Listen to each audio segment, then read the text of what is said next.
السلام عليكم ورحمة الله وبركاته.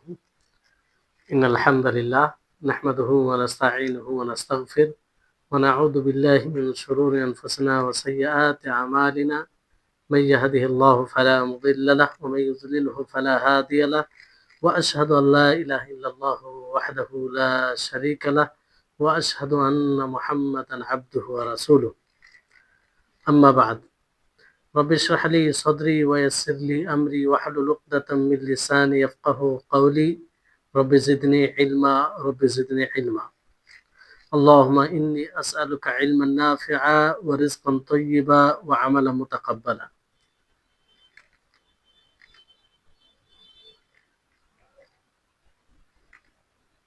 উপস্থিত সুপ্রিয় ভাই সকল ও সম্মানিত বোন, আল্লাহ তাআলা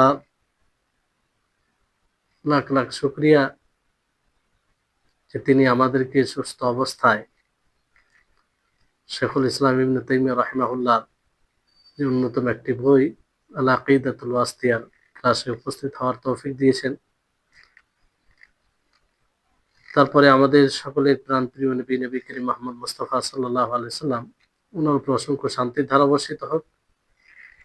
চিনার মাধ্যমে আমরা রবের পরিচয় পেয়েছি এবং দ্বীনে ইসলামের যে সরল পথ, সেই পথের দিশা পেয়েছি।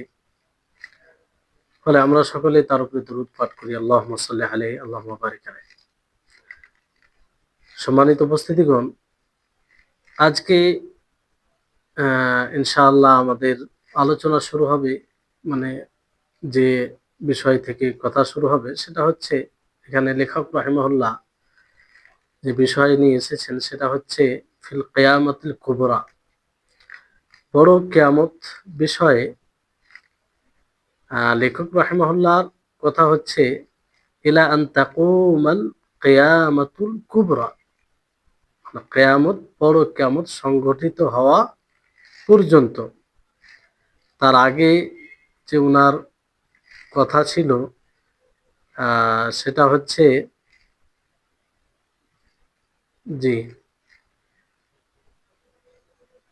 তার আগে কথা ছিল যে সুম্মা বা'দা হাযিহিল ফিতনাতি ইম্মা নাঈম ওয়া ইম্মা আযাব, যে ফিতনার পরে প্রশ্নের পরে হয় নেয়ামতে থাকবে, না হয় আযাবে থাকবে। আর এটা কতক্ষণ পর্যন্ত? ইলা আন তাকুমা কিয়ামাতুল কুবরা, ইলা আন তাকুমাল কিয়ামাতুল কুবরা, বড় কিয়ামত সংগঠিত হওয়া পর্যন্ত। তো কিয়ামত কুবরা বলতে সেই দিনকে, সেই সময়কে বোঝানো হচ্ছে যেই দিন মানুষ নিজের কবর থেকে রব্বুল আলামিনের জন্য দাঁড়িয়ে যাবে, রব্বুল আলামিনের জন্য কবর থেকে দাঁড়িয়ে যাবে। এখানে লেখক রাহিমাহুল্লাহ আল কিয়ামাতুল কুবরা বলে মানে এটা মানে ইঙ্গিত করেছেন যে কিয়ামতের সুগরাও রয়েছে। আর কিয়ামতের সুগরা বলতে সেটা হচ্ছে প্রত্যেকটা মানুষ মানে সেটা স্বচক্ষে দেখে। এই কিয়ামতের সুগরা বলতে যে যখনই কোনো মানুষ মারা যায় তার জন্য কিয়ামত শুরু হয়ে যায়, এটা হচ্ছে কিয়ামতের সুগরা, এটা হচ্ছে কিয়ামতের সুগরা। এই জন্য লেখক রাহিমাহুল্লাহ এখানে কি বললেন, কিয়ামতে কুবরা, মানে এই কিয়ামতের সুগরা উদ্দেশ্য নাই বলতে সিংগায় যখন ফু দেওয়া হবে তখন যেটা কিয়ামত সংগঠিত হবে সেটা উদ্দেশ্য। এই জন্য তিনি কি বলেছেন যে বড় কিয়ামত সংগঠিত হওয়া পর্যন্ত। আর লেখক রাহিমাহুল্লাহ এখানে মানে কিয়ামতের আলামত বিষয়ে বলতে চান না, আর সেই সম্পর্কে তিনি আলোচনাও করেননি, বরং উদ্দেশ্য হচ্ছে যে আখিরাত সম্পর্কে তিনি আলোচনা করবে, ইয়াউমে আখিরাত, শেষ দিবসের সম্পর্কে। আর কিয়ামতের যে আলামত রয়েছে সেগুলো নিয়ে চিন্তা এই জন্য করবে না যে সেটা আকীদার সাথে মানে সম্পৃক্ত নয়, বরং সেগুলো আলামত, লক্ষণ, যেটা কিয়ামত নিকটে রয়েছে বোঝা যায়। আর এটা এই জন্য বলা হয় যাতে মানুষ তার প্রস্তুতি নেই, সেই হিসাবে নিজেকে প্রস্তুত করে। এই জন্য কিছু বিদ্বানগণ আকিদার বই লিখতে গিয়ে, আকিদা যখন বই লিখেছেন, তো অনেকেই আবার কেয়ামতের আলামতগুলো উল্লেখ করেছেন আকিদার বইয়ে। বাস্তবে আকিদার সাথে তার কোনো সম্পর্ক নেই বলতে এরকম ভাবে যে মূল আকিদার বিষয় হবে তা নয়,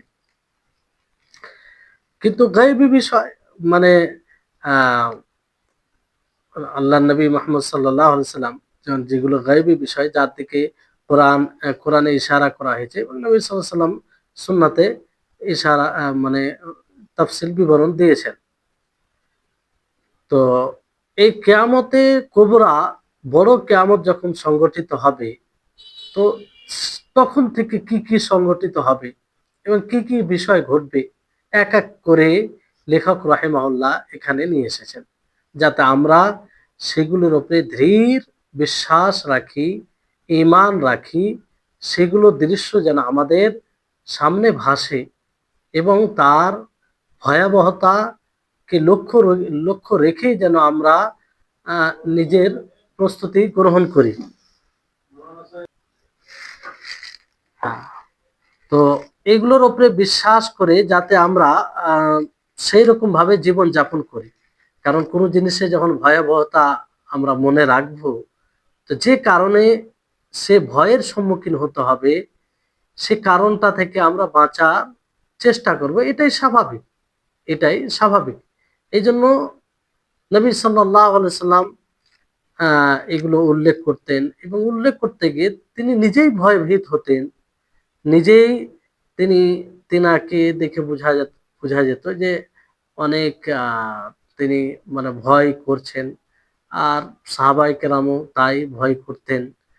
তো এটাই হওয়া উচিত, কারণ দৃঢ় বিশ্বাস থাকলে এটাই হবে। তো লেখক রাহিমাহুল্লাহ প্রথমে যেটা বলেন যে প্রথম যে বিষয়টি হবে কিয়ামতে কুবরা সংগঠিত যখন হবে, সেটা কি হবে? প্রথম বিষয় লেখক রাহিমাহুল্লাহ ইশারা করেন যে রূহ, আত্মাকে শরীরে ফিরিয়ে দেওয়া হবে, আত্মাকে শরীরে ফিরিয়ে দেওয়া হবে, এটা প্রথম বিষয় হবে। এর উপরে আমাদের একদম অকাট্য বিশ্বাস, একদম ঈমান, যাতে কোনো প্রকারের সন্দেহ না থাকে, সেইভাবে আমাদের ঈমান নিয়ে আসতে হবে। জি, এটা কখন হবে? সিংগায় যখন দ্বিতীয় ফুঁক দেওয়া হবে, মানুষের মৃত্যু ঘটে যাবে। মানে দ্বিতীয় ফুঁক দেওয়া হবে বলতে, দ্বিতীয় ফুঁক দেওয়ার পরে আগেই প্রথম ফুঁকে যেহেতু সবাই মারা যাবে, দ্বিতীয় ফুঁকে যখন সিংগায় ইসরাফিল আলাইহিস সালাম যখন ফুঁ দিবেন আল্লাহ তাবারক ওয়া তাআলার হুকুমে, তখন দ্বিতীয় ফুঁকে সবাই উঠে দাঁড়াবে। তো ওই সময় আল্লাহ তাবারক ওয়া তাআলা আত্মাকে তার শরীরে ফিরিয়ে দিবে।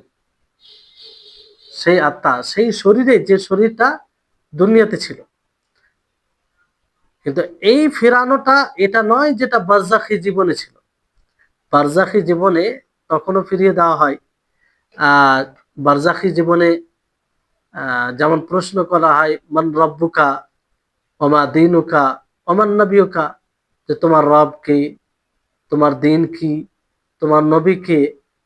তো এই ফিরিয়ে দেওয়া এটা উদ্দেশ্য নয়, মানে ফিরিয়ে দেওয়া কোনটা, যে দ্বিতীয় সিংহায় দ্বিতীয় ফু দেওয়া হবে তখন। আর যার ব্যাপারে কোরআনে বলা হয়েছে দ্বিতীয় প্রথম যখন সুরে সিংহায় ফুঁক দেওয়া হবে, আসমান ও জমিনে যা কিছু আছে সবকিছু বেহুশ হয়ে পড়বে। আল্লাহ তাআলা যাকে চাইবেন সে বেহুশ হবে না। আর দ্বিতীয় সিংহায় ফুঁক দেওয়া হবে, তখন সমস্ত রূহ, আত্মা এগুলো শরীরে, তাদের নিজ নিজ শরীরে ফিরে আসবে, মানে তাদের শরীরে প্রবেশ করবে। তো এই হচ্ছে বিষয়টা। এইভাবে তার উপরে ঈমান নিয়ে আসতে হবে যে আল্লাহ তাবারক ওয়া তাআলা আত্মাকে সেই শরীরে পুনরায় ফিরিয়ে দিবেন সিংহায় দ্বিতীয় ফু দেওয়ার পরে। এখানে লেখক রহমানুল্লাহ ইলাল আজসাদ বলেছেন শরীরের দিকে। এখানে ইশারা এটা যে যখন শরীরটা, শরীরের তাখলিক, শরীরের সৃষ্টি পরিপূর্ণ হয়ে যাবে, তখনই আত্মা তাতে যাবে। তখনই মানে ইসরাফিল আলাইহিস সালাম আল্লাহর অনুমতিতে দ্বিতীয় ফু দিবেন, আর সেই আত্মা সেই শরীরে চলে যাবে, মানে শরীরটা কমপ্লিট হয়ে যাবে আল্লাহ তাআলার হুকুমে। এইভাবে রূহ আত্মা তাদের শরীরের দিকে ফিরে যাবে। তো এই যে শরীরের দিকে আত্মা চলে যাওয়া, আত্মা ফিরে আসা পুনরায়, এটা দলিল এই কথার উপরে যে পুনরুত্থিত হবে, আবার জীবিত হতে হবে।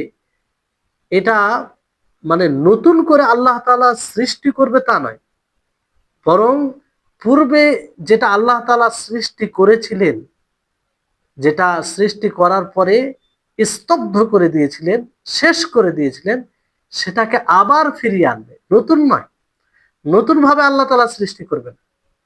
এই জন্য ফিরিয়ে নিয়ে আসা হবে, পুনরায় আল্লাহ তাআলা সেটাকে করবেন। কারণ শরীর, মানুষের শরীর যেটা জিসম, এটা মাটিতে পরিণত হবে, আর হাড়গুলো মাটিতে মিশিয়ে যাবে। তো আল্লাহ তাবারক ওয়া তাআলা যে এই মাটিতে মিশ্রিত যে শরীর রয়েছে, সেটা থেকে শরীরকে এক করবেন, সেটা থেকে শরীরকে এক করবেন, এবং সেই শরীর যখন এক হবে, পুনরায় শরীরের গঠন আল্লাহ তাআলার হুকুমে হয়ে যাবে। ওই শরীরটা, যে শরীরটা ছিল, যে শরীরটা ছিল, আর সেই শরীরে আল্লাহ তাবারক ওয়া তাআলা আত্মা ফিরিয়ে দেবেন পুনরায়। যারা মনে করে যে নতুন ভাবে আল্লাহ তাআলা এই শরীরকে সৃষ্টি করবেন, তাদের ধারণা ভুল, এটা বাতিল ধারণা। আর এর খণ্ডন কিতাব কুরআনুল কারীম ও সুন্নাত, রাসূলের হাদিস ও বিবেক, উভয় মানে কোরআন সুন্নাহ বিবেক সবগুলোই খণ্ডন করে। যারা বলে, কাদের খণ্ডন করে? যারা বলে যে শরীরকে আল্লাহ তাআলা নতুন ভাবে সৃষ্টি করবে, নতুন ভাবে নয়, ওই শরীরকে আল্লাহ তাআলা ফিরে। এই জন্য আল্লাহ তাআলা বলেছেন যে কামা বাদানা আউওয়ালা খালকিন নুঈদুহু, নুঈদুহু, যে আমি পুনরায় তাকে ফিরিয়ে আসবো, মানে সেটাকে পুনর্জীবিত, পুনরুত্থিত করব, জি, নতুন ভাবে নয়। যেমন আল্লাহ তাআলা কোরআনে বলেন, ওয়াহুয়া আল্লাযী ইয়াবদাউল খালকা সুম্মা ইউঈদুহু ওয়া হুয়া আহওয়ানু আলাইহি, যে তিনি পুনরায় সেটাকে ফিরিয়ে নিয়ে আসবেন, সৃষ্টি করবেন, সৃষ্টি বলতে পুনরায় সেটাকে, আর এটা আল্লাহর উপরে খুব সহজ, আল্লাহর উপরে সবকিছু সহজ। মানে যে সৃষ্টি আল্লাহ তাআলা শুরু করেছিলেন, যেটা সৃষ্টি করেছিলেন, সেটাকে নিয়ে আসবেন আল্লাহ তাআলা। হাদিসে কুদসিতে যেমন আল্লাহ তাবারক ওয়া তাআলা বলেন, লাইসা আউয়ালুল খালকি বিআহওয়ানি আলাইয়া মিন ইয়াদাতিহি, মানে প্রথম সৃষ্টি এটা পুনরায় সৃষ্টি করা থেকে যে সহজ, এরকম বিষয় নয়, বরং আল্লাহ তাআলার জন্য তো সবই সহজ, আল্লাহ তাআলার জন্য সবই সহজ। এই ধরনের আয়াত অনেক রয়েছে, আপনারা পূর্বে আলোচনায় এগুলো আয়াত শুনেছেন। যেমন আল্লাহ তাআলা সূরা মুমিনুনে কি বলেন, 15-16 নম্বর আয়াত, সুম্মা ইন্নাকুম বা'দা যালিকা লামাইয়িতুন, এরপরে তোমরা সকলেই মৃত্যু বরণ করবে। সুম্মা ইন্নাকুম ইয়াওমাল কিয়ামাতি তুবআসুন, তোমাদেরকে কিয়ামত দিবসে কি করা হবে? পুনরুত্থিত করা হবে, পুনরুত্থিত করা হবে, আবার তোমাদেরকে উঠানো হবে। যদি নতুন ভাবে সৃষ্টির বিষয় হতো, তো আল্লাহ তাআলা এইভাবে বলতেন, সুম্মা ইন্নাকুম ইয়াওমাল কিয়ামাতি তুখলাকুন, আবার কিয়ামতে তোমাদেরকে সৃষ্টি করা হবে। তুবআসুন বলেছেন, তোমাদেরকে পুনরুত্থিত করা হবে। আল্লাহ তাআলা যেমন সূরা ইয়াসিনের ৭৮ থেকে ৭৯ আয়াতে কি বলেন, মাইয়ুহিল ইযামা ওয়া হিয়া রামীম, যে এই হাড়কে কে জীবিত করে, যেটা একদম মাটির সাথে মিশে যায়, জীর্ণ হয়ে যায়। তো আল্লাহ তাআলা কি বলেন, কুল, আপনি বলেন, ইউহয়িহাল্লাযী আনশাআহা আউওয়ালা মাররা ওয়া হুয়া বিকুল্লি খালকিন আলীম, যে এটাকে তিনি জীবিত করবেন, যিনি প্রথমবার সৃষ্টি করেছিলেন। কারণ তিনি প্রত্যেক সৃষ্টিকে মানে জানেন তিনি। তাহলে দেখুন এখান থেকে এটা স্পষ্ট হয় যে আল্লাহ তাআলা পুনরায় সেটাকেই মানে জীবিত করবেন যেটা আল্লাহ তাআলা পূর্বে সৃষ্টি করেছেন। সুন্নাহ দ্বারাও এটা প্রমাণিত। অসংখ্য হাদিস রয়েছে। নবী করিম মুহাম্মদ সাল্লাল্লাহু আলাইহি ওয়াসাল্লাম যেমন স্পষ্ট করেন কি আন্নান নাসা ইউহশারুনা হুফাতান উরাতান গুরলা, যে সমস্ত মানুষকে একত্রিত করা হবে বস্ত্রহীন অবস্থায়, নগ্ন পা ও খাতরাবিহীন অবস্থায়। তাহলে বস্ত্রহীন অবস্থায় মানে যেভাবে আল্লাহ তাআলা সৃষ্টি করেছে, যখন মানুষ জন্ম নেয় তার শরীরে কিছু থাকে না, যে নগ্ন পা এইভাবেই আল্লাহ তাআলা একত্রিত করবেন। তো আহ, মানে মূল বিষয় হচ্ছে যে পূর্বের শরীরকে ফিরিয়ে নিয়ে আসা, পূর্বের শরীরের পুনরায় আল্লাহ তাআলা সেটাকে নিয়ে আসবেন।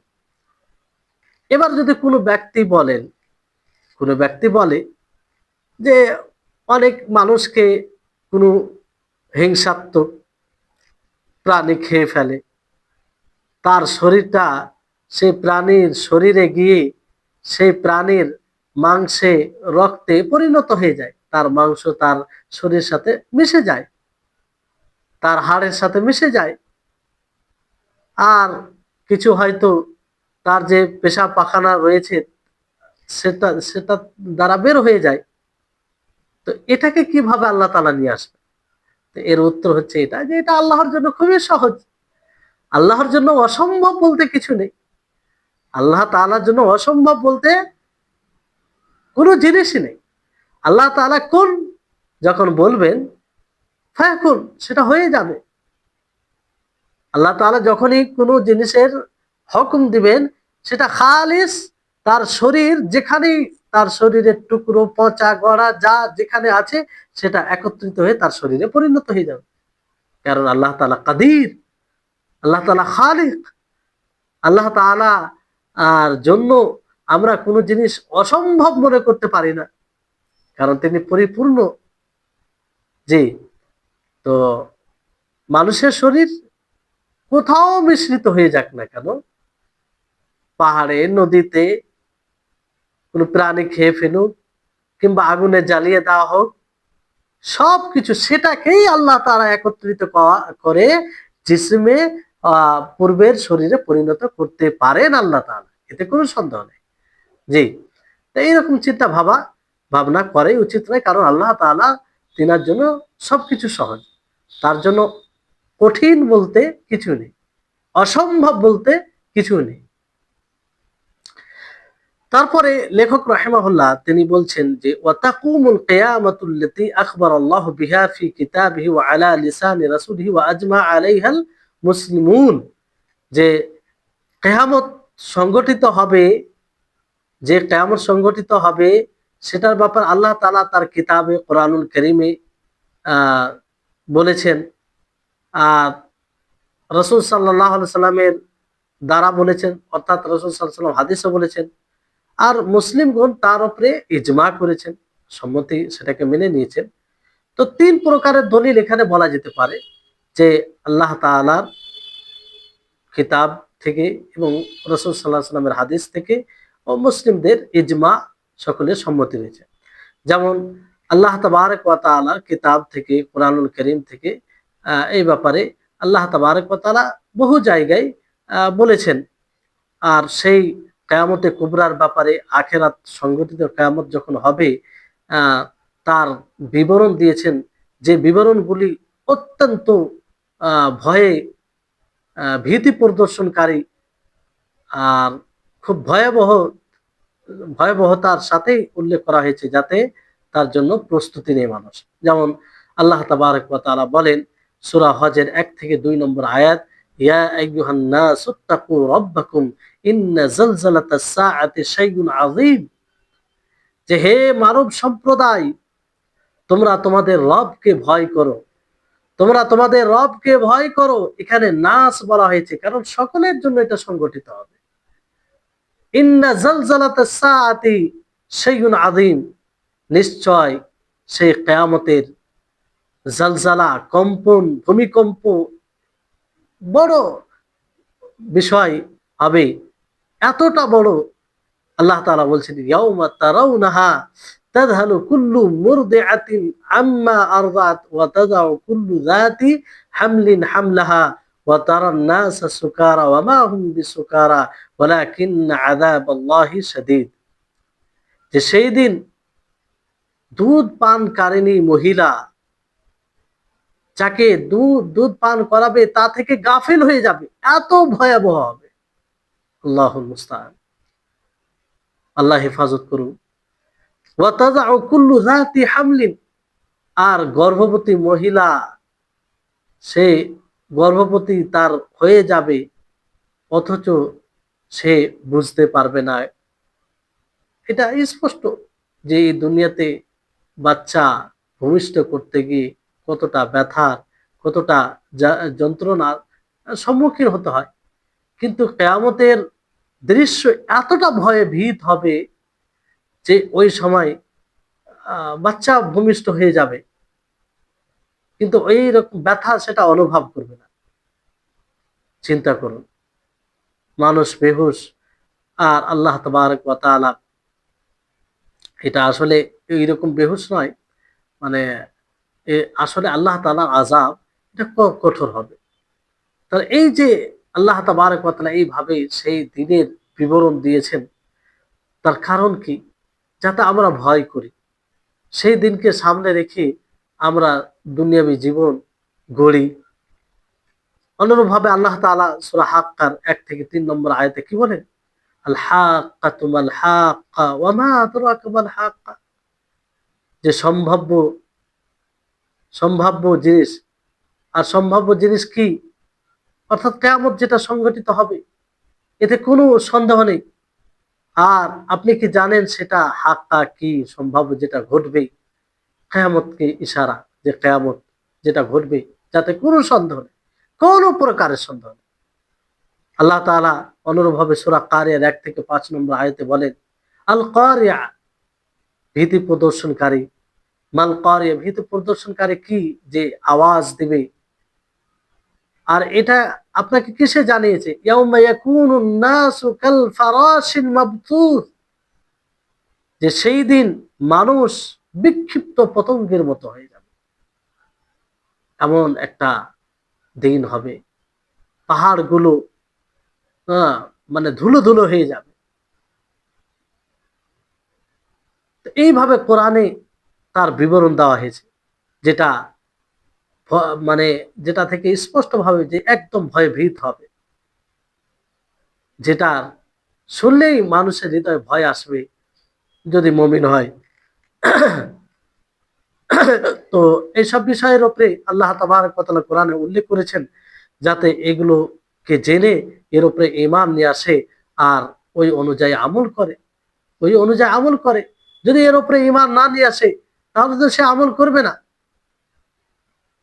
তো মানুষের জন্য মানে এইগুলো জানা জরুরি। না জানলে তো সে মানে আমল করবে না, সেই দিনের প্রস্তুতি নিবে না। আল্লাহ তাবারক ওয়া তাআলা স্পষ্ট করেছেন, যাতে ওই দিনের জন্য মানুষ প্রস্তুতি নেয়। সুন্নাত এর বহু রকম ভাবে এর বিবরণ দেওয়া হয়েছে। সেই আখিরাত সম্পর্কে, কিয়ামত সংঘটিত যে হবে, রাসূল সাল্লাল্লাহু আলাইহি সাল্লাম তিনি স্পষ্ট করেছেন।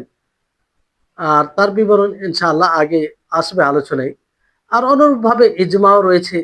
সকলে সালাফগণ, সাহাবায়ে কেরাম থেকে নিয়ে তাবেইন, তবে তাবেইন, তারপরে যে উলামায়ে সালাফ রয়েছে, সকলে এর উপরে সম্মতি যে এটা হবে, এতে কোনো সন্দেহ নেই। কিয়ামত সংঘটিত হবে, এতে কোনো সন্দেহ নেই। আর যে এটার অস্বীকার করবে, এতে সন্দেহ পোষণ করবে, অনুপরিমাণ সন্দেহ পোষণ করবে, সে কাফের হয়ে যাবে। সে কাফের হয়ে যাবে। যে আর যদি কোনো বিষয়ে সংশয় হয়, আর সংশয় উপযুক্ত হয়, তাহলে তাকে বোঝানোর পর যদি সে ফিরে আসে, কোনো সমস্যা নেই। আর যদি অনড় থাকে, তার উপরে কাফের হয়ে যাবে। কারণ এটা কেমন, কোরআন থেকে প্রমাণিত, হাদিস থেকে প্রমাণিত, ইজমায়ে সালাফ থেকে প্রমাণিত। আর চতুর্থ দলিলও পাওয়া যায় এর আসমানি গ্রন্থসমূহ থেকে, যে শেষ দিবস এটা ঘটবে। যেমন ইহুদ ও নাসারাও এই জন্য তার উপরে ঈমান নিয়ে আসে, তাদেরও ঈমান আছে যে কিয়ামত সংঘটিত হবে। এখন পর্যন্ত তারা তার উপরে ঈমান রাখে। এই জন্য আপনি শুনবেন যে আল্লাহ তাআলা তাদের মুখ থেকে অনেকেই তারা তাদের মৃত ব্যক্তির জন্য দোয়া করে, কাউকে বলে মারহুম, কিংবা দোয়া করে, এই ধরনের কথা বলে যে আল্লাহ তাআলা তার উপরে রহম করুক, দয়া করুক। তো এটা স্পষ্ট দলিল যে আজ পর্যন্ত তারা কিয়ামতের উপরে ঈমান নিয়ে আসে। তো চতুর্থ দলিল আমরা অন্য আসমানি কিতাবকে নিতে পারি, তাদের গ্রন্থে আছে বলেই তো তারা ঈমান নিয়ে আসে যে কিয়ামত সংঘটিত হবে। তাহলে এখানে সন্দেহের কোনো অবকাশই থাকছে না, সন্দেহের কোনো অবকাশই থাকছে না। আর চতুর্থ পঞ্চম দলিল হচ্ছে যে বিবেক। বিবেক যদি এই দিন না হয়, এরকম দিন না হয়, কিয়ামত সংঘটিত না হয়, শেষ দিবসে না হয়, তাহলে আল্লাহ তাআলার এতগুলো মাখলুককে সৃষ্টি করা অনর্থক হবে, আবাস হবে, খেল তামাশা হবে, যেটা আল্লাহর জন্য উপযুক্ত নয়। আল্লাহ তাআলা কোনো মানে অনর্থক বিষয় করেন না, নাউযুবিল্লাহ। আমরা কখনো আল্লাহ তাআলার জন্য এটা বলতে পারি না যে আল্লাহ তাআলা এই কাজটি অনর্থক করেছেন। এতগুলো মাখলুক আল্লাহ তাআলা সৃষ্টি করেছেন, ইনসান, জিন, ইনসানকে আল্লাহ তাআলা সৃষ্টি করেছেন, জিন মানব জাতি ও জিন জাতিকে সৃষ্টি করেছেন। আর তার কিছুই হবে না, মানে কিয়ামত সংঘটিত হবে না, যে যার যেটা নেই সেটা আল্লাহ তাআলা কায়েম করবে না। তো এদের সৃষ্টি অনর্থক হবে, যেটা আল্লাহ তাআলার জন্য আমরা কখনো ভাবতে পারি না। কারণ আল্লাহ তাআলা আবাস থেকে পবিত্র, অনর্থক কোন বিষয়কে করা থেকে পবিত্র। তিনি হাকিম, তিনার প্রত্যেকটি কাজ হিকমতে পরিপূর্ণ। হিকমতবিহীন তার কোনো কাজ নয়, কোনো কাজ নয়। তিনার কোনো বিধান বলেন, তিনার কোনো সৃষ্টি বলেন, তিনার কোনো আর কিছু বলেন, সব কিছু হিকমতে পরিপূর্ণ। কারণ তিনার নামই হচ্ছে হাকিম। হিকমত ছাড়া তার কোনো কাজ হয় না। কারণ হিকমত ছাড়া কাজ কারা করে? যাদের মধ্যে দুর্বলতা রয়েছে, যারা অসম্পূর্ণ, যারা যাদের মধ্যে পরিপক্কতা নেই। আর আল্লাহ তাবারক ওয়া তাআলা তিনি পরিপূর্ণ। অপূর্ণ মানে অসম্পূর্ণ বলতে আল্লাহ তাআলার মধ্যে কিছু নেই। তো আল্লাহ তাবারক ওয়া তাআলার হিকমা এটা হচ্ছে যে আল্লাহ তাআলা সৃষ্টি করেছেন। যদি ধরেন কিয়ামত সংঘটিত যদি না হয়, এটা যদি ১ মিনিটের জন্য মেনে না হয়, তাহলে আল্লাহ তাআলা কেন হুকুম দিয়েছেন বিভিন্ন কাজের, বিভিন্ন ইবাদতের? আল্লাহ তাআলা কেন বিভিন্ন কাজ থেকে নিষেধ করেছেন? আল্লাহ তাআলা কেন মুকাল্লাফ বানিয়েছেন মানুষকে? আর কেন কোনো জিনিস করা আল্লাহ তাআলা পছন্দ করেন মানুষের? যে এগুলো আল্লাহ তাআলা হুকুমও দিয়েছে আর নিষেধও করেছে। তো এগুলো পালন করবে, সে মারা যাবে, আর তার হিসাব হবে না, তার কোনো শাস্তিও না। এটা কোনোদিন হতে পারে? আমাদের সুস্থ বিবেক এটা কি সমর্থন করতে পারে? কখনো না। বরং আমাদের সুস্থ বিবেক এটাই বলে যে আল্লাহ তাবারক ওয়া তাআলা মাখলুককে সৃষ্টি করেছেন, আল্লাহ তাআলা আসমানি কিতাব নাযিল করেছেন, আল্লাহ তাআলা রাসূলগণ প্রেরণ করেছেন। তো এর উদ্দেশ্য হচ্ছে, এর হিকমা হচ্ছে যে যারা আল্লাহ তাআলার বিধান অনুযায়ী চলবে তাদেরকে সেই প্রতিদান আল্লাহ তাআলা দিবেন। আর যারা তার অবাধ্য করবে তাদেরকে তার সেটা বদলা কিংবা শাস্তি আল্লাহ তাআলা দেবেন। এটাই হচ্ছে হিকমা। এজন্য আল্লাহ তাবারক ওয়া তাআলা স্পষ্টভাবে কি বলেন? আফা হাসিবতুম আন্নামা খলাকনাকুম আবাসা ওয়া আন্নাকুম ইলাইনা লা তুরজাউন। তোমরা কি ভেবেছো যে আমি তোমাদেরকে অনর্থক সৃষ্টি করেছি আর তোমরা আমার দিকে ফিরে আসবে না? ফাতাআলা আল্লাহুল মালিকুল হক। আল্লাহ তাআলা সুউচ্চ, যিনি মালিক, সত্য। লা ইলাহা ইল্লা হুয়া রব্বুল আরশিল কারীম। নেই কোনো সত্য উপাস্য তিনি তিনি ছাড়া, রব্বুল আলামিন ছাড়া, যিনি আরশে কারীমের রব। তাহলে এই আয়াত থেকে স্পষ্ট যে আল্লাহ তাআলা অনর্থক সৃষ্টি করেন। তো বিবেক দ্বারাও এটা প্রমাণিত হচ্ছে যে কিয়ামত সংঘটিত হবে, শেষ দিবস রয়েছে, যে দিবসে হিসাব হবে, যে দিবসে আল্লাহ তাবারক ওয়া তাআলা ভালোদেরকে ভালো বদলা দেবেন, মন্দদেরকে মন্দ বদলা দেবেন। তো এই হচ্ছে এই বিষয়। তারপরে কোরআনেও মানে যে কোরআন আয়াত আপনারা শুনেছেন, তো বিভিন্ন ভাবে আহ মানে এটা প্রমাণিত হয়। তাহলে ৫ প্রকারের দলিল আপনারা মনে রাখবেন। এক হচ্ছে কোরআন থেকে, যার বহু আয়াত আপনারা শুনেছেন। কোনো একটি আয়াত কমসে কম মনে রাখবেন, যাতে আপনি অন্য কাউকে বুঝাতে পারেন। এ দ্বিতীয় হচ্ছে সুন্নাহ থেকে, তার বহু দলিল বলা হয়েছে। তৃতীয় হচ্ছে ইজমায়ে সালাফ থেকে, মানে পূর্বে সাহাবা থেকে নিয়ে সকলে এর উপরে ইজমা, এটাকে মানে এর এটাকে মেনে নিয়েছেন। কেউ এর বিরুদ্ধে যায়নি, কেউ এর বিরুদ্ধে কথা বলেনি। তারপরে হচ্ছে আপনার চতুর্থ দলিল আসমানি কিতাব, অন্য আসমানি কিতাব যেমন ইহুদিরা ঈমান রাখে, সেটা বোঝানো হলো আপনাদেরকে। তারপরে পঞ্চম যেটা দলিল হচ্ছে যে আমাদের বিবেক, বিবেকও এটা সমর্থন করে। সুস্থ বিবেক এর বিরোধিতা কখনো করে না। জি। তাহলে এইভাবে আমাদেরকে জানতে হবে। এইভাবে জানতে গেলে আহ আমাদের সন্দেহ কোনো বিষয় থাকে না। তারপরে দ্বিতীয় বিষয় হচ্ছে যেটা কিয়ামতে ঘটবে, সেটা হচ্ছে যেদিকে লেখক রাহিমাহুল্লাহ এই কথা বলে ইশারা করেছেন, যে ফায়াকুমুন নাসু মিন কুবুরিহিম লিরাব্বিল আলামিন হুফাতান উরাতান গুরলা, যে মানুষ কবর থেকে, নিজের নিজের কবর থেকে উঠে দাঁড়াবে রব্বুল আলামিনের জন্য, নগ্ন শরীরে এবং খাতনাবিহীন অবস্থায়, বস্ত্রহীন অবস্থায়, শরীরে কিছু থাকবে না, শরীরে কিছুই থাকবে না। মিন কুবুরিহিম, তারা তাদের কবর থেকে উঠে দাঁড়াবে। মিন কুবুরিহিম এই জন্য বলেছেন লেখক রাহিমাহুল্লাহ, কারণ বেশিরভাগ মানুষের মানে দাফন করা হয়, মুসলিম যারা হয় দাফন করা হয়, বাকি যারা কাফের মানে বেশিরভাগ জায়গায় দাফন করে দেয়, সেটা যেমন ভাবেই দাফন করুক। কিন্তু এক প্রকার যারা রয়েছে তারা জ্বালায় পোড়ায়, কিন্তু বেশিরভাগ মানুষ দেখবেন যে দাফন করে, অন্য ধর্মের লোকেরাও দাফন বলতে মাটিতে গেড়ে দেয়। তো এই জন্য কুবুর শব্দ বলা হয়েছে। বাকি যে যেভাবেই মানে তার লাশ মানে তার লাশকে করা হোক না কেন, সেটা সে উঠে দাঁড়াবে রব্বুল আলমিনের জন্য বস্ত্রহীন অবস্থায়, সেই দুনিয়ার যেমন শরীর ছিল ওই রকম। আর রব্বুল আলমিনের জন্য, অর্থাৎ আল্লাহ তাআলা তাদেরকে ডাক দেবে। আল্লাহ তাআলা যেমন বলেন সূরা কাফের 41 নম্বর থেকে 42 নম্বর আয়াতে, ওয়াসতামি ইয়াউমা ইউনাদিল মুনাদি মিন মাকানিন করিব, যে তারা যেন মনোনিবেশ হয়, মনোনিবেশ করো, সেই দিন ঘোষণাকারী ঘোষণা দেবে কাছ থেকে। আর ইয়াউমা ইয়াসমাউনা আস-সাইহাতা বিল হক, তারা সত্যিই এক চিৎকার শুনবে, হ্যাঁ, বের হওয়ার দিন এক চিৎকার, বিকট আওয়াজ শুনবে। তো এই আওয়াজ শুনে তারা কবর থেকে দাঁড়িয়ে পড়বে, উঠে পড়বে রব্বুল আলামিনের জন্য, রব্বুল আলামিনের দিকে ছুটে যাবে।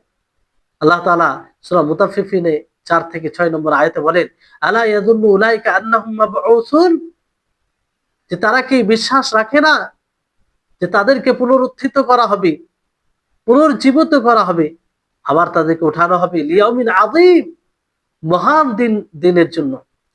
ইয়াউমা ইয়াকুমুন নাসু লিরাব্বিল আলামিন, সেই দিন মানুষ দাঁড়িয়ে পড়বে রব্বুল আলামিনের জন্য। রাসূল সাল্লাল্লাহু আলাইহি ওয়াসাল্লামের যে কথা লেখক রাহিমাহুল্লাহ এখানে নিয়ে এসেছেন, যে হুফাতান উরাতান গুরলা, হুফা মানে যার কোনো চটি থাকবে না, জুতো থাকবে না, নগ্ন পা থাকবে, নগ্ন পা থাকবে, কিছুই থাকবে না পায়ে। আর না কোনো ধরনের মানে পায়ে পড়ার জিনিস থাকবে। ওরা তার মানে শরীরে কোনো পোশাক থাকবে না, কোনো পোশাক থাকবে না, নগ্ন শরীর থাকবে।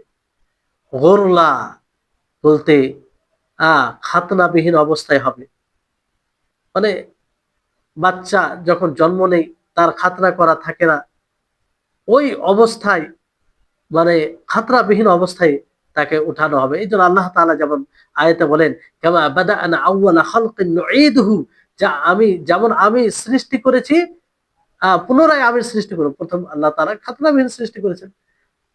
তো এইভাবে মানুষের মানুষ উঠবে। তো এইরকম ভাবে তার উপরে ঈমান নিয়ে আসতে হবে।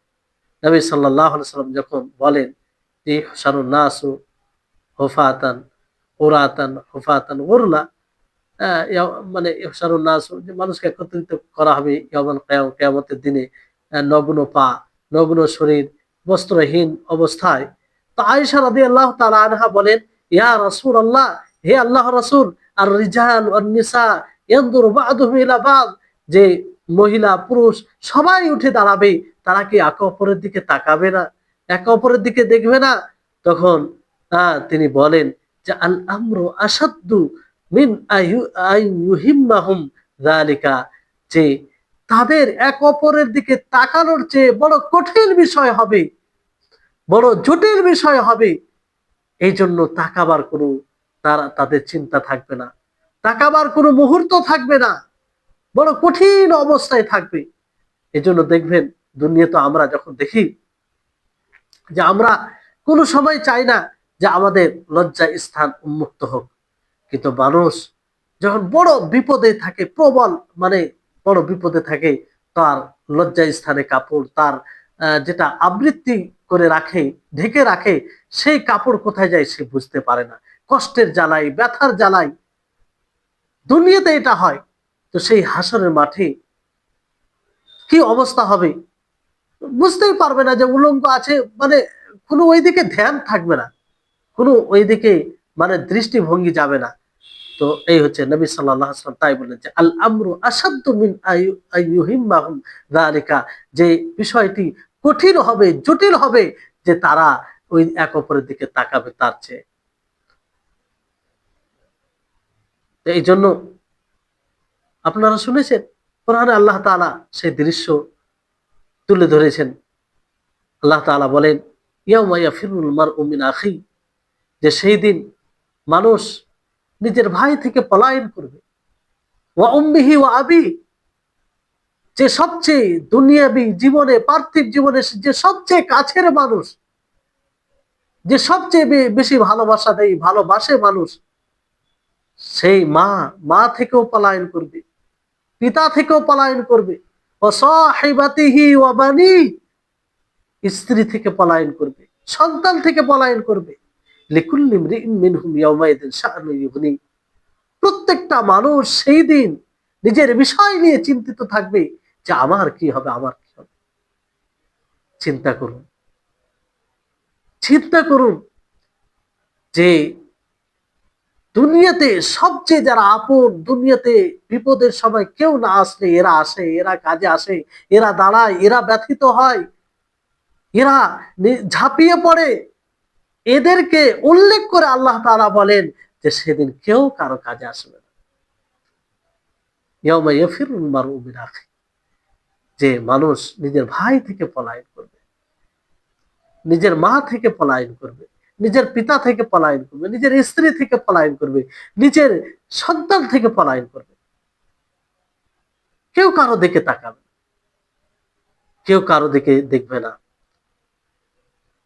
মানে সব নিজ নিজ নিয়ে চিন্তা করবে যে তার কি হবে। আর এই জন্য ভয়ে পলায়ন করবে, না জানি সে তার হক মোতালবা করে ফেলবে, কিছু চেয়ে ফেলবে। এই জন্য কেউ কারো দিকে তাকাবে না। আজকে আমরা যাদের জন্য নিজের আখিরাতকে নষ্ট করি, বড় চিন্তা করা দরকার। এখানে অনেক শিক্ষণীয় বিষয় রয়েছে এই সব আয়াতে। অনেকের দিন নষ্ট হওয়ার কারণ হচ্ছে তার পরিবারের লোক, পরিবারের জন্য দিন থেকে পিছিয়ে যায়, অথচ এই পরিবারের লোক সেই হাসরের মাঠে কোনো কাজে আসবে না। তো আপনি নিজের পরিবারের সদস্যকে, নিজের স্ত্রীকে, নিজের পিতা মাতাকে, নিজের সন্তানকে ভালোবাসুন, কিন্তু এমন ভালোবাসিয়েন না যে ভালোবাসা আপনাকে দিন থেকে দূরে সরিয়ে দিবে, কারণ এটা আপনার লোকসানের, ক্ষতির একটা সওদা হবে। তো এই হচ্ছে সেই সময়ের, মানে সেই কিয়ামত যখন সংগঠিত হবে, এই অবস্থা হবে, সবাই উলঙ্গ হবে, কিন্তু সর্বপ্রথম যাকে পোশাক পরিধান করা হবে সেটা হচ্ছে ইব্রাহিম আলাইহিস সালাম। আর নবী সাল্লাল্লাহু আলাইহি সাল্লামের ব্যাপারেও প্রমাণিত রয়েছে যে সর্বপ্রথম ইব্রাহিম আলাইহিস সালামকে পোশাক পরিধান করা হবে, আর নবী সাল্লাল্লাহু আলাইহি সাল্লামকে।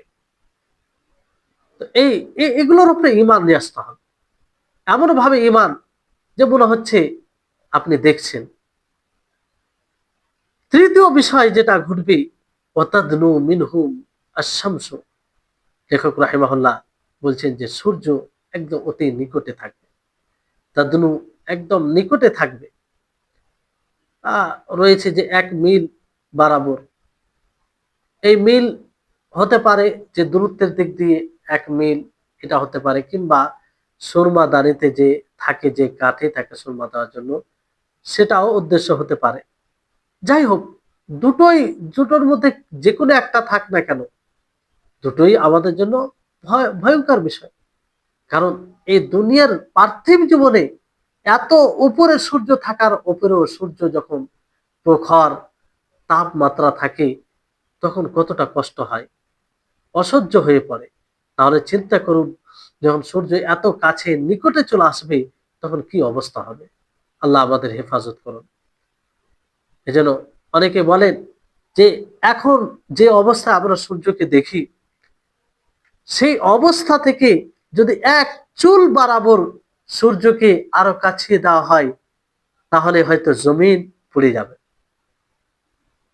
তো সেই হাসরের মাঠে এত কাছে হবে জমিন, মানে সূর্য, তাহলে কি মানুষ পুড়ে ছাই হয়ে যাবে না? তো তার আগে হিসাব টিসাব কেমন করে হবে?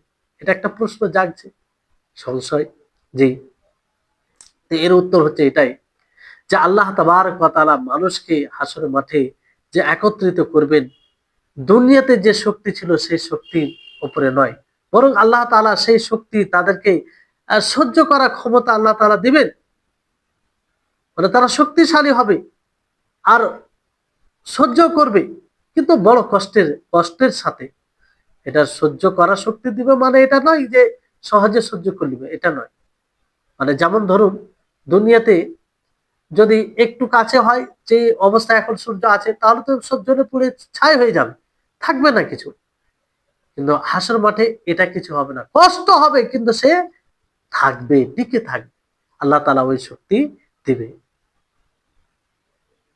এজন্য যেমন ধরুন, যে এখন বর্তমান মানুষ যদি 50 দিন বলা হয়, যে 50 দিন সূর্যের নিচে থাকো, যাতে কোনো ছায়া না থাকে, তো থাকতে পারবে না। দুনিয়ার মানুষের শক্তি এতটাই যে থাকতে পারবে না, এটা অসম্ভব। পুরো মারা যাবে। তো কিয়ামতের দিনে হাসরের মাঠে আল্লাহ তাবারক ওয়া তাআলা 50,000 বছর যে বাকি থাকতে পারবে সে সূর্যের নিচে, আর অত কাছে, যেখানে কোনো খাবার ও পানাহারের ব্যবস্থা থাকবে না, কোনো ছায়া থাকবে না, আল্লাহ তাআলা যাকে ছায়া দিবে সেটা ছাড়া। তো আহ এটা তখন তারা বরদাস্ত করতে পারবে, এরকম আল্লাহ তাআলা তাদেরকে শক্তি দিবে, মানে কষ্টের সাথে এরকম হবে। যেমন ধরুন, জাহান্নামের আগুন, এই দুনিয়াতে যে আগুন দেখছি আমরা, মাত্র 1 গুণ, 69 গুণ বেশি। মানে এই 1 গুণ যেটা দেখছি আমরা, যেটা দেখছি সেটা সেই অনুযায়ী বলছি, তার 69 গুণ বেশি জাহান্নামে রয়েছে। আমরা সামান্য এই 1 গুণ এটা সহ্য করতে পারি না। এই 1 গুণ আগুনে আমাদেরকে জ্বালিয়ে পুড়িয়ে ছাই করে দেয়, আমাদেরকে অস্তিত্বহীন করে দেয়।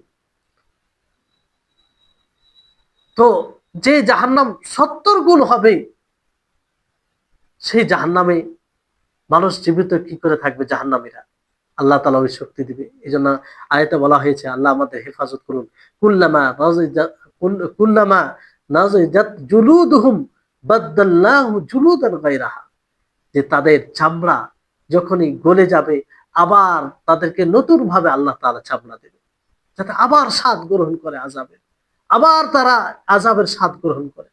আল্লাহুল মুস্তাআন। আল্লাহ আমাদের হেফাজত করুন। তো এইরকম ভাবে আল্লাহ তাআলা তখন তাদের চামড়াও মোটা হবে, যাতে আযাবের স্বাদ বেশি করে গ্রহণ করতে পারে, বেশি তাদের জ্বালা যন্ত্রণা ব্যথা হয়। তারপরে যে ধরেন যে জাহান্নামের দূরত্ব অনেক দূর পর্যন্ত থাকবে, এগুলো সবগুলো বিষয়। তো আমরা দুনিয়ার উপরে সেটা কেয়াস করতে পারি না। তো এবার এখানে বিষয়টা হচ্ছে যে সূর্য নিকটে থাকবে, আল্লাহ তাআলা সেই রকম শরীরকে বানিয়ে দেবে, কষ্টের সাথে সে থাকতে পারবে, এরকমটা নয় যে পুরো ছাই শেষ হয়ে যাবে, তা নয়। কেউ কি এই সূর্যের তাপ থেকে বাঁচতে পারবে, মুক্ত থাকবে? এর উত্তর হচ্ছে, যাহা কিছু প্রকারের লোক আছে, কিছু শ্রেণীর লোক আছে যাদেরকে আল্লাহ তাআলা এই সূর্যের তাপ, সূর্য যে কাছে থাকবে তা থেকে আল্লাহ তাআলা মুক্ত রাখবে, তাদেরকে আল্লাহ তাআলা ছায়া দান করবে। আর এই ব্যাপারে একটা প্রসিদ্ধ হাদিস আছে, যে হাদিসটা আপনাদেরকে বলবো যাতে আমরা সেটা স্মরণ করি, আমরা সেই 7 শ্রেণীর মধ্যে হওয়ার চেষ্টা করি, আল্লাহ যেন আমাদের তৌফিক দেয়। একটা হচ্ছে যে ইমামুন আদিলুন, ন্যায় প্রতিষ্ঠিতকারী ইমাম, নেতা, যে ন্যায়ের সাথে মানুষের সাথে কথা বলবে, হুকুম দেবে, ফয়সালা করবে। আর একটা হচ্ছে ওয়াশাবুন নাশা ফি তাআতিল্লাহ, যে এমন যুবক, এমন যুবতী যারা আল্লাহর ইতাআতে নিজের যৌবনকে কাটাবে, এটা আমাদের জন্য সুযোগ রয়েছে। এই সত্যি আল্লাহ তাবারক ওয়া তাআলা কেন এত মহান বদলা রেখেছেন তার, যদি আমরা কারণ খুঁজি তো সহজেই পেয়ে যাব। এই যৌবন কালে আমরা সঠিকভাবে ইবাদত করতে পারি, এই যৌবন কালে আমরা আমরা রাত্রি জেগে ইবাদত করতে পারি, যৌবন কালে আমরা সঠিকভাবে প্রত্যেকটি ইবাদতকে বুঝে ইবাদত করতে পারি। আর এই যৌবন কালে পাপের দিকে আমাদের মন যায়, আমাদের চাহিদা ওঠে, সেটাকে দমন করা। আর এটাই আল্লাহ তাআলা চাইছেন। আল্লাহ তাআলা চাইছেন যে আমার জন্য, আমাকে সন্তুষ্টি করার জন্য কে নিজের প্রবৃত্তি থেকে দূর থাকে, নিজের চাহিদা, আশা আকাঙ্ক্ষাকে ত্যাগ করে, এটা আল্লাহ তাআলা দেখতে চান। আর এটা যৌবন কালে বেশি, কারণ মানুষের যখন বয়স হয়ে যায় তখন ওই রকম আর তার মানে আহ, আহ, এই এতগুলো দিক থাকে না। এই যৌবন কালেই পাপের বেশি সম্ভাবনা থাকে। ফলে আহ নিজের যৌবন কালকে আল্লাহ তাআলার ইতাআতে অতিবাহিত করা, এটাও আরো সেই কিয়ামত দিবসে ছায়া পাওয়ার একটি মানে অন্যতম কারণ। তো আমরা সকলে নিজের যৌবন কালকে আল্লাহর ইবাদতে কাটার চেষ্টা করব। আর আরেকজন ব্যক্তি হচ্ছে ওয়ারাজুলুন কালবুহু মুআল্লাক বিল মাসাজিদ, যে এমন ব্যক্তি যার হৃদয় মসজিদের সাথে ঝুলন্ত থাকবে, মানে একটি নামাজ পড়ে আরেকটি নামাজ পড়তে কখন যাবে এই অপেক্ষায় থাকবে, মসজিদের সাথে হৃদয় লেগে থাকবে। এরকম ব্যক্তি সেদিন ছায়া পাবে, সূর্যের কষ্ট থেকে মুক্তি পাবে। এবার প্রশ্ন হতে পারে, মহিলারা কিংবা সমানিতা বোনগুলো আছে, তারা প্রশ্ন করতে পারে যে তাদের তো বেশিরভাগ জায়গায় মসজিদের ব্যবস্থা থাকে না, কিংবা মসজিদে যাওয়াটা তো জরুরি নয়, তাদের জন্য ফরজ নয়, বরং বাড়িতে নামাজ পড়া উত্তম, কিন্তু মসজিদের ব্যবস্থা থাকলে যেতে পারে। তো তাদের জন্য কিভাবে এটার উপর আমল হবে? এটার উপর এইভাবে আমল হবে যে নামাজের অপেক্ষায় থাকবে, সবসময় তার হৃদয় এই দিকে থাকবে যে কখন জোহরের নামাজ পড়লাম আবার আসরে পড়বো, আসরে পড়লাম আবার মাগরিবে পড়বো, এইভাবে, তাহলে এর অন্তর্ভুক্ত হবে। তারপরে বলা হয়েছে ওয়ারাজুলানি তাহাব্বা ফিল্লাহি ইজতামা আলা যালিকা ওয়া তাফাররাকা আলাইহি। এটা খুব গুরুত্বপূর্ণ বিষয়, যে দুই ব্যক্তি আল্লাহর জন্য এক অপরকে ভালোবাসবে, আল্লাহর জন্য এক অপরকে ভালোবাসবে, আর এর ওপরে তারা একত্রিত হবে, এবং এর ওপরে আল্লাহর জন্যই বিচ্ছিন্নতা অবলম্বন করবে। অর্থাৎ ভালোবাসার কারণ হবে আল্লাহ তাআলার সন্তুষ্টি, বিচ্ছিন্নতার কারণ হবে আল্লাহ তাআলার সন্তুষ্টি। তাহলে এই দুই ধরনের মানুষ, আহ মানে দুই ধরনের ব্যক্তি ছায়া পাবে। তারপরে রয়েছে ওয়ারাজুলুন দাআত হু ইমরাআতুন যাতু মানসাবিন ওয়া জামাল, যে এমন এক ব্যক্তি, যে ব্যক্তিকে কোনো মহিলা ব্যভিচার করার জন্য, অশ্লীল কাজ করার জন্য দাওয়াত দেয়, সে হয়তো রূপসী কিংবা সুন্দর হয়, তা তা সত্ত্বে কি বলে, বলে যে ইন্নী আখাফুল্লাহ, আমি আল্লাহ তাআলাকে ভয় করি। তাহলে এই ধরনের মানুষ, এটা উভয় ক্ষেত্রে, যেমন ধরুন কোনো ব্যক্তিকে যদি দাওয়াত দেয়, কোনো ব্যক্তিকে কোনো মহিলা দাওয়াত দেয়, এটাও হতে পারে তার বিপরীত, যদি কোনো আহ পুরুষ মহিলাকে দাওয়াত দেয় আর সে সময় বলে ইন্নী আখাফুল্লাহ, আমি আল্লাহ তাআলাকে ভয় করি, তো এর অন্তর্ভুক্ত হবে। আর বেশিরভাগ হাদিসে একটা নীতিমালা আছে, আর নিসাও শাকাইকুর রিজাল, বলতে আহ, যে মহিলা পুরুষদের মতো, বিধান যা পুরুষদের জন্য তা মহিলাদের জন্য। হ্যাঁ, যদি কোনো জায়গায় স্বতন্ত্র কোনো দলিল থাকে আলাদা পৃথক, তো ভিন্ন বিষয়। তো এখানে পুরুষদেরকে সম্বোধন করা হচ্ছে মানে মহিলারা অন্তর্ভুক্ত। তো এখানে যেমন বলা হয়েছে যে যদি কোনো রূপসী মহিলা কোনো আহ পুরুষকে দাওয়া মানে আহ্বান করে সেই ব্যভিচার করার জন্য, আর সে মুহূর্তে বলে যে ইন্নী আখাফুল্লাহ, আমি আল্লাহ তাআলাকে ভয় করি, তাহলে সে আরো মানে সে ছায়া পাবে। অনুরূপ ভাবে কোনো পুরুষ যদি মহিলাকে ডাক দেয়, কোনো পুরুষ কোনো মহিলাকে মানে আহ্বান করে ব্যভিচারের জন্য, আর সেই মহিলা বলে ইন্নী আখাফুল্লাহ, তাহলে এর অন্তর্ভুক্ত হবে ইনশাআল্লাহ। আর তারপরে সে হচ্ছে ওয়ারাজুলুন তাসাদ্দাকা বিসাদাকাতিন ফাআখফাআহা হাত্তা লা তা'লামা শিমালুহু মা তুনফিকু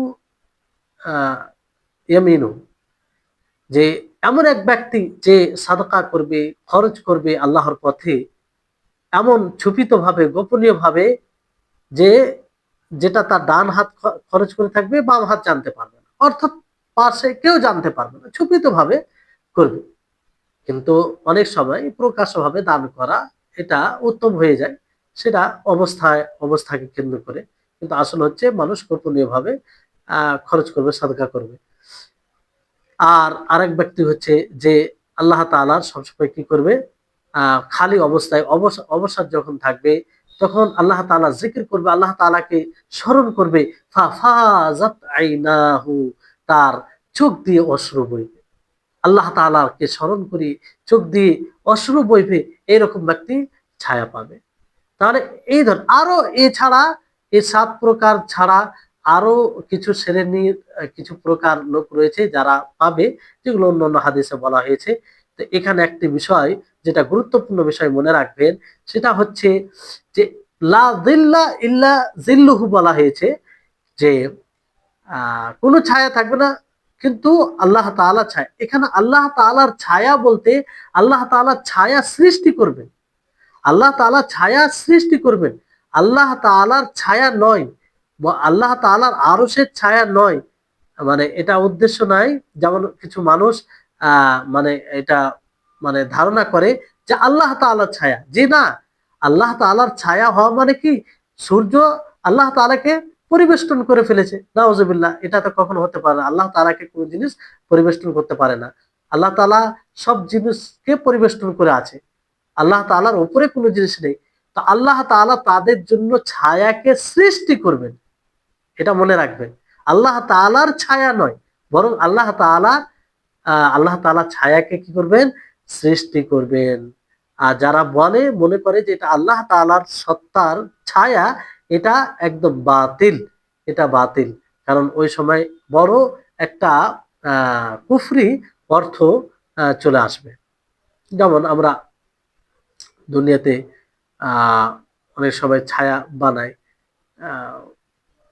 দুনিয়াতে যেমন আল্লাহ তাবারক ওয়া তাআলা ছায়া দুনিয়াতে বিভিন্ন রকম ভাবে ছায়া বানায়, কিছু করে, আর একটা আমাদের নিজস্ব ছায়া থাকে।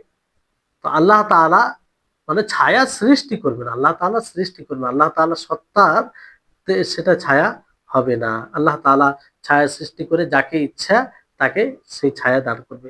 তাহলে এই বিষয়গুলো দেখুন কত ভয়ঙ্কর, আর সত্যি হৃদয়ে কম্পন চলে আসে যদি আমরা সেগুলোকে অনুধাবন করি, যে সূর্য এতটা কাছে থাকবে, বলুন কি অবস্থা হবে, কি কি মানে কষ্ট হবে, যেটা আমরা কল্পনা করতে পারি না। যেটা আমাদের কল্পনার বাইরে। এই জন্য আমরা এগুলোকে মনে রাখবো আর আল্লাহর কাছে আশ্রয় চাইবো, আর চেষ্টা করব যে কারণে আল্লাহ তাআলা ছায়া দেবেন সেই কারণগুলি অবলম্বন করা। যাই হোক, এখান থেকে আজকে ক্লাস শেষ করছি। আল্লাহ তাআলা যেন আমাদের সকলকে সেই কিয়ামতের ভয়াবহ দৃশ্যকে থেকে বাঁচায় আর সহজ করে দেন আমাদের জন্য। আল্লাহ তাআলা যেন আমাদেরকে জাহান্নাম থেকে মুক্তি দান করেন। আল্লাহ তাআলা দুনিয়াতে আমাদেরকে এমন ভাবে চলার তৌফিক দান করেন যেভাবে চললে গেলে আল্লাহ তাআলা সন্তুষ্ট হবে। ওয়া আখির দাওয়ানা আনিল হামদুলিল্লাহি রাব্বিল আলামিন। আসসালামু আলাইকুম ওয়া রাহমাতুল্লাহি ওয়া বারাকাতুহু।